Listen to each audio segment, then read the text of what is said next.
একটা অফিসে প্রতিদিন রাতে কেউ একজন ঢোকে। সবাই জানে সে আসে, কিন্তু অদ্ভুত ব্যাপার হলো কোনো ক্যামেরাতে সে কখনো ধরা পড়ে না। আমি তন্ময়। আমি একটা আইটি অফিসে নাইট শিফটে কাজ করি। রাতে লোকজন কম থাকে, সব কিছু কুইট। কিন্তু কয়েকদিন ধরে একটা স্ট্রেঞ্জ ব্যাপার হচ্ছিল। ফাইলস মুভ হয়ে যাচ্ছে, সিস্টেম অন হয়ে যাচ্ছে, চেয়ার পজিশন চেঞ্জ। সিকিউরিটি বলল কেউ ঢোকে রাতে। আমি বললাম ক্যামেরা চেক করো। সিসিটিভি ফুটেজ দেখলাম, gate clear, corridor empty, office empty, কেউ নেই। কিন্তু next morning system log in, work done, মানে কেউ কাজ করছে। আমরা অ্যাক্সেস লগ চেক করলাম, একটা আইডি ইউজ হচ্ছে, নাম R70, কিন্তু এইচআর বলল এই নামে কোনো এমপ্লয় নেই। আমি একদিন ডিসাইড করলাম রাতে লুকিয়ে থাকবো, দেখব কে আসে।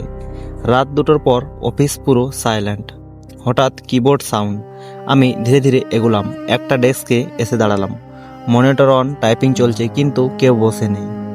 স্ক্রিনে যা লেখা হচ্ছিল সেটা একটা report. Title employee behaviour analysis, আর সাবজেক্ট আমার নাম। আমি জমে গেলাম, কারণ আমার সব মুভমেন্ট ডিটেল লেখা। আমি কখন আসি, কি করি, সব record. Next line, subject আনওয়্যার of monitoring, phase 3 starting tomorrow. হঠাৎ স্ক্রিনে নতুন লাইন, সাবজেক্ট ডিটেক্টেড। মনিটর ধীরে টার্ন হয়ে গেল আমার দিকেই। পরের দিন এইচআর আমাকে ডেকে বলল,